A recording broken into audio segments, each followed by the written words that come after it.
రైతు బంధు రాదు, bonus bogus, ఇంకా నాకు ఎవరు ఓట్లు ఎత్తారంటే యాడికెళ్ళి ఎత్తారు. ఇవి గెలిచినవి కూడా ఎన్ని రకాల తిప్పలు పెట్టిండ్రు. పోలీసు వాళ్ళు ఒక దిక్కు, గుండాగాన్లు ఒక దిక్కు, భయభ్రాంతులు గురి చేస్తూ, అధికార దుర్వినియోగం చేస్తూ, ముఖ్యమంత్రి కాలుకు బల్పం కట్టకుండా తిరుగుడు, ఇన్ని కథలు వాడంగా కూడా నువ్వు 50% గెలవకపోతుంది. దీన్ని బట్టి అర్థమైతలేదా ఎటున్నది? మళ్ళా కేసీఆర్ రావాలని ప్రజలు కోరుకుంటున్నారు. మళ్ళీ కేసీఆరే ముఖ్యమంత్రి కావాలని ఇవాళ ప్రజలు కేసీఆర్ గారి వైపు ఎదురు చూస్తున్నటువంటి పరిస్థితి ఉన్నది. అయితే ఈరోజు ముఖ్యంగా నేను సర్పంచ్లను కోరేది ఒక్కటే, ఎదిగితే ఒదగాలంటారు పెద్దలు. ఏం చెప్పిండ్రు? ఎదిగితే ఒదగాలి.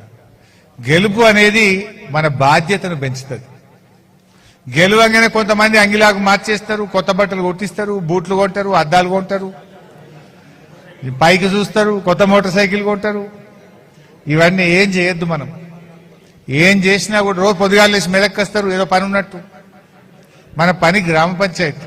ఏదన్నా కొద్దిగా పని ఉంటే మండల ఆఫీస్లో వారంకో 3 రోజులకో పోవాలి. కానీ రోజు పొద్దుగాలు లేచి కడకు బట్టలు వేసుకొని మోటార్ సైకిల్ కిక్ కొట్టుకొని మెదక్లో పడద్దు. మనం ఊళ్ళోనే పని చేసుకోవాలి. ఎదిగితే ఒదగాలంటారు.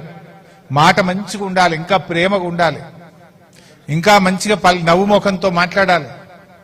కొన్ని పనులు అయితాయి, కొన్ని కావు. అయినంత వరకు చేస్తూ ఉండాలి.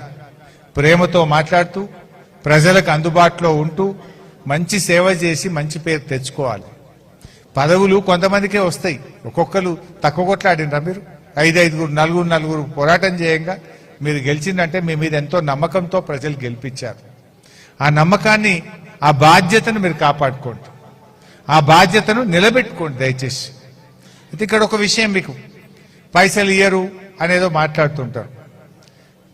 15వ ఆర్థిక సంఘం నేరుగా గ్రామ పంచాయతీకే డబ్బులు ఇస్తుంది. దాంట్లో గవర్నమెంట్ సంబంధం ఉండదు.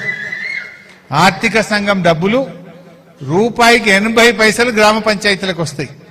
15 పైసలు మండల పరిషత్కు పోతుంది, 5 పైసలు జిల్లా పరిషత్కు పోతుంది. అంటే మెజారిటీ సింహభాగం 80% నిధులు ఢిల్లీ టు గల్లీ డైరెక్ట్ గ్రామ పంచాయతీలు మీ దగ్గరనే పడతాయి. ఆ చెక్ పవర్ మీకే ఉంటది. దాని మీద ఎవరికీ అధికారం ఉండదు. అదేవిధంగా ఈజీఎస్ లో మీకే అధికారం ఉంటది, దానికి ఎవరికి ఉండదు. అందువల్ల మీకు ట్రైనింగ్ కూడా పెట్టిస్తా.